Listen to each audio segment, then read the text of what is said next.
ہم سب جانتے ہیں کہ انسان کی آخری رسومات ہر مذہب میں اپنے طریقے سے ادا کی جاتی ہیں۔ مثال کے طور پر ہندوازم میں شمشان گھاٹ، مسلمانوں میں قبرستان یا قبر، اور عیسائیت میں سیمیٹری یا گریو یارڈ میں مردوں کو دفنایا جاتا ہے۔ لیکن ہم میں سے بہت کم لوگ جانتے ہیں کہ قبرستان، گریو یارڈ یا سیمیٹری کی تاریخ بہت پرانی بھی ہے اور بہت دلچسپ بھی۔ 7ویں صدی میں یورپ میں لوگوں کی قبر بنانے کا انتظام چرچ کے کنٹرول میں تھا، اور اکثر اوقات لوگوں کی لاشوں کو ایک ہی بڑے گڑھے میں دبا دیا جاتا تھا اور بعد میں ہڈیاں دیواروں کے اندر یا فرش کے نیچے محفوظ کر لی جاتی تھیں۔ جبکہ کوئی مشہور شخصیت ہوتی تو اس کو ورشپ کی جگہ نیچے دفنایا جاتا۔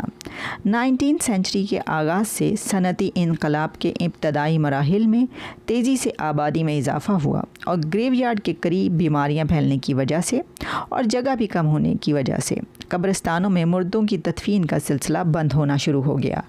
بہت ساری یورپی ریاستوں میں قبرستانوں میں تدفین بالآخر قانون سازی کے ذریعے مکمل طور پر کالعدم قرار دے دی گئی تھی۔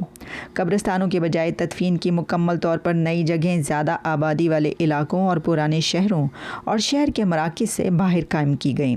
اس طرح قبرستان میونسپل کمیٹی کے ماتحت آ گیا اور گرجا گھروں اور چرچوں کے کنٹرول سے آزاد ہو گیا۔ 18ویں صدی میں پیرس میں انسانوں کی باقیات کو پورے شہر کے قبرستانوں سے نکال کر پیرس کے زیر زمین کنٹینر نما جگہ پر منتقل کیا گیا تھا۔ وہاں سے تقریباً 60 لاکھ افراد کی ہڈیاں آرکیولوجسٹ کو مل چکی ہیں۔ برطانیہ میں تمام مذاہب کی مشترکہ تدفین کی جگہ کو 1819 میں بنایا گیا۔ 19ویں صدی کے پہلے 50 سالوں میں لندن کی آبادی 1 ملین سے بڑھ کر 2.3 ملین ہو گئی۔ وہاں چھوٹے چرچ یارڈ قبرستانوں میں قبروں کے ہجوم بڑھتے گئے اور گندگی وبائی امراض کا سبب بن گئی۔ یہ مسئلہ 1831 میں ہیضے کی وبا کے بعد خاصا سنگین ہو گیا تھا، جس نے صرف برطانیہ میں ہی 52,000 لوگوں کی جان لے لی۔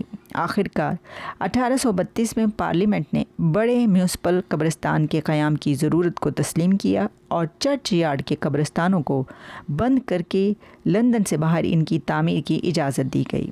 1831 سے پہلے امریکہ کے پاس باقاعدہ قبرستان موجود نہیں تھے۔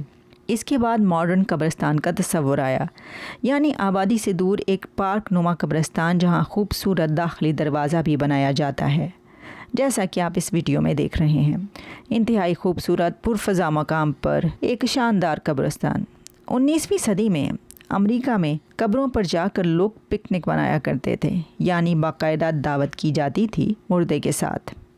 20ویں صدی کے اوائل میں قبرستان کی پکنک ایک دیسی ثقافتی اہم مقام ہوا کرتی تھی۔